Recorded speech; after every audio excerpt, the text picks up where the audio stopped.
kasih kakak. Ya, baik anak-anak. Sebelum kita mulai pelajaran ke inti, Ibu mau bertanya. Masih ada yang ingat tentang materi kita kemarin? Masih. Oke, materi kita kemarin tentang apa? Lembaga keluarga. Oke, tentang jenis dan fungsi lembaga keluarga. Siapa yang masih ingat tentang pengertian lembaga keluarga? Silakan kakak. Lembaga keluarga adalah unit terkecil dalam masyarakat yang terdiri dari bapak, mama, dan anak-anak. Iya, bagus sekali kakak. Terima kasih, benar sekali. Lembaga keluarga merupakan unit terkecil dari masyarakat yang terdiri dari bapak, mama, dan anak-anak. Oke, pertanyaan yang kedua. Coba sebutkan 3 fungsi dari lembaga keluarga. Siapa yang tahu? Siapa yang tahu? Fungsi apa?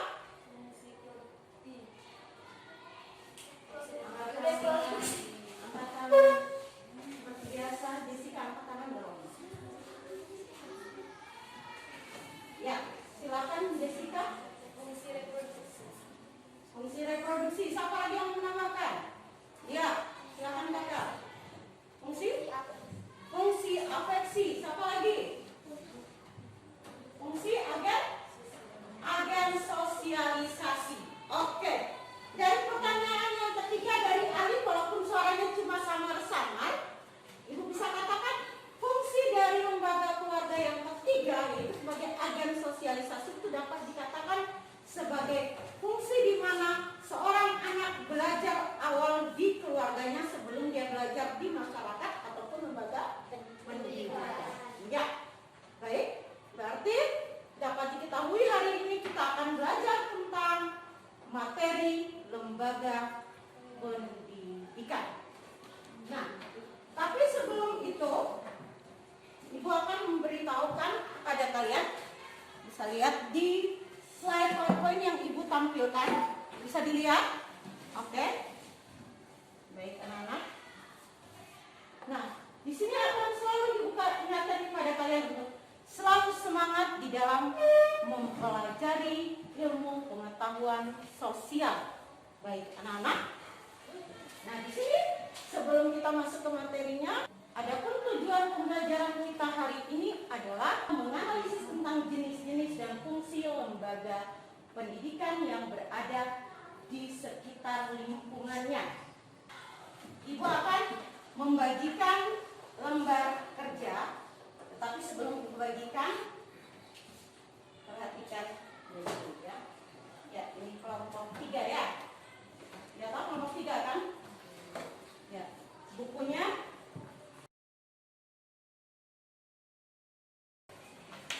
Ini kelompok berapa? 1. Kelompok 1. 1, 2, 3. Ya. Kelompok 2. Ya. Terima kasih. Baik anak-anak, sudah siapkan bukunya masing-masing? Sudah. Dengan kertas kartunya juga sudah? Sudah. Oke, baik. Nah, anak-anak perhatikan gambar yang ada di depan.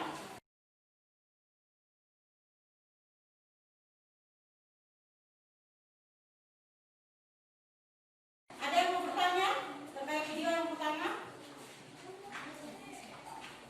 Ya, kakak silakan. Ibu, kenapa ya di Kabupaten Alor ini masih dalam COVID-19 tapi si belajar tatap muka? Ya, bagus sekali jawabannya, sangat bagus sekali. Nah, di sini yang perlu kita ketahui, kenapa sih Kabupaten Alor masih COVID sudah belajar tatap muka? Baik, karena bisa dikatakan Alor menjadi salah satu kabupaten yang berada pada zona hijau. Dari Satgas COVID-nya sudah mengizinkan untuk pembelajaran tatap muka dan lain sebagainya ya. Oke, kita lihat video yang kedua.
kamu yang ada belajar sekarang toh?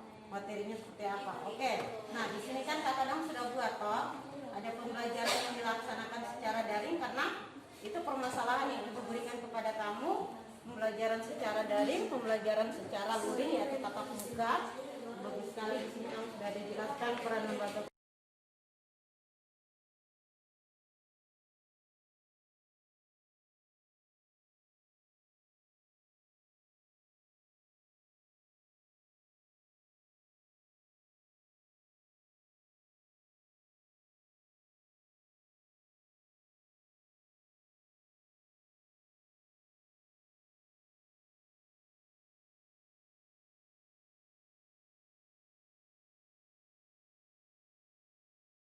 Sudah siap? Selamat pagi teman-teman. Terima kasih atas waktu dan kesempatan yang diberikan kepada kami. Kami dari kelompok 2. Di sini kami akan mempresentasikan hasil diskusi kelompok kami.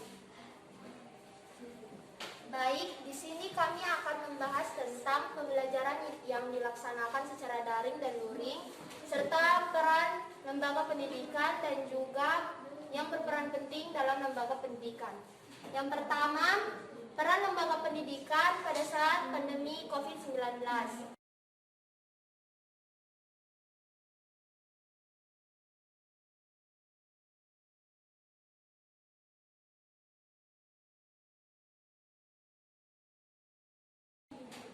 Kami telah menyediakan contoh pembelajaran yang dilaksanakan secara daring atau dalam jaringan pada masa pandemi COVID-19.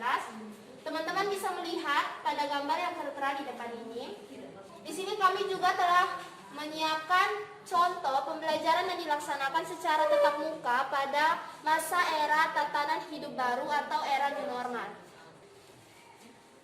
Baik, jika ada teman-teman yang ingin bertanya, kami beri kesempatan. Ya, ada yang mau bertanya dari kelompok 1 dan kelompok 3? Sudah jelas? Oke, bagus. Terima kasih. Untuk kelompok 2 sudah sangat bagus dalam menjelaskan sehingga kawan-kawan merasa sudah cukup. Ya, kita berikan aplaus untuk kelompok 2. Kelompok 2 bisa kembali ke tempat duduk dan kelompok 1 mulai mempersiapkan kelompok 3 dan kelompok 3 mulai mempersiapkan diri untuk maju presentasi ya. Ya, kelompok lain kalau sambil tetap mengerjakan tugasnya tetapi tetap sambil memperhatikan pekerjaan dari kawannya. Jika ada yang merasa belum jelas bisa ditanyakan, tapi kalau sudah merasa jelas atau ada yang masih kurang boleh menyanggah apa yang disampaikan oleh teman dari kelompok 1 ya. Terima kasih. Ya, kepada kelompok 1 dipersilakan. Terima kasih atas kesempatan yang diberikan. Kami dari kelompok 1 akan mempresentasikan hasil diskusi kami. Pembelajaran tatap muka pada masa new normal. Terima kasih atas kesempatan yang telah diberikan kepada kelompok kami. Kami dari kelompok 3 telah menganalisis tentang dampak COVID-19 pada lembaga pendidikan. Terima kasih. Ya, bagus sekali. Untuk kelompok 3, baik kelompok 1 maupun 2 dan kelompok 3 sendiri beri aplaus karena sudah mengerjakan tugas yang Ibu berikan, yaitu tugas analisis sesuai dengan real kita sekarang. Ibu berterima kasih karena kalian sudah menampilkan hasil mapping kalian dengan baik, menjelaskan juga dengan detail. Terima kasih kepada kalian. Silakan kelompok 3 kembali ke tempat duduk. Nah, baik anak-anak. Di sini kita akan menarik kesimpulan secara bersama-sama tentang materi yang tadi. Kesimpulan materi kita hari ini yang pertama, siapa saja yang berperan penting dalam dunia pendidikan? Siapa yang bisa? Halo?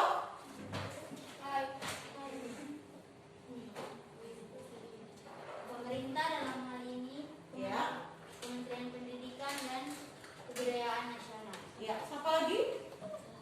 Ya, Vita silakan. Orang tua, Ya. orang tua, Orang tua, ada lagi? guru, Guru. siswa, sekolah,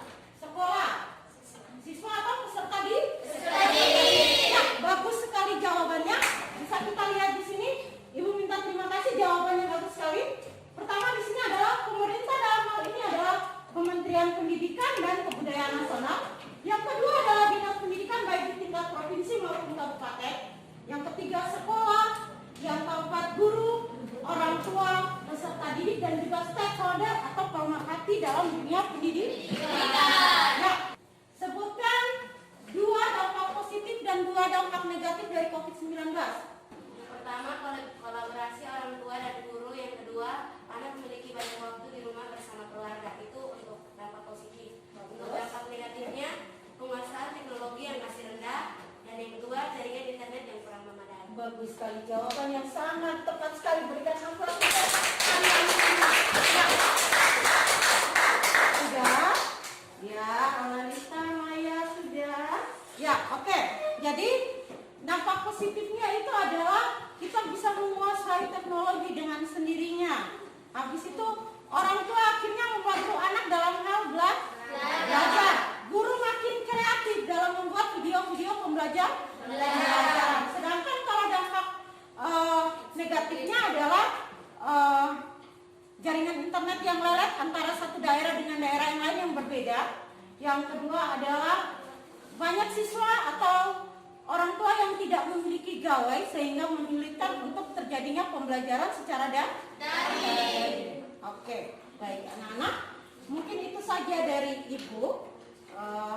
Ibu minta terima kasih terhadap kalian karena sudah sangat bagus sekali. Baik itu dalam membuat pertanyaan, di dalam berdiskusi, sampai dengan bisa mencari solusi terhadap permasalahan yang ada pada lembaga pendidikan. Oke, silakan mempraktikkan soal yang ada pada slide PowerPoint di depan dan mengerjakan secara individu masing-masing. Ibu beri waktu sekitar 5 menit, dimulai dari sekarang.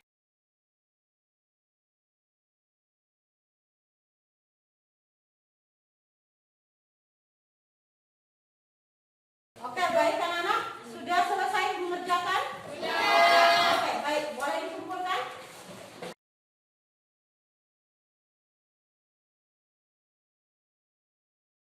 Sudah semua? Sudah. Terima kasih. Perhatian. Untuk pertemuan kita minggu depan, materinya tentang jenis dan fungsi lembaga politik. Yang akan kita bahas tetap masih sama pada masa COVID ini. Oke, mungkin dari ibu itu saja. Jika ada kesalahan baik kata ataupun tindakan ibu dari awal mengajar sampai dengan sekarang, ibu minta maaf. Sebelum kita pulang, ibu minta 1 orang maju untuk pimpin kita dalam doa. Silakan. Teman-teman, sebelum kita pulang, marilah kita berdoa. Berdoa selesai. Terima kasih kakak. Silakan duduk. Siap.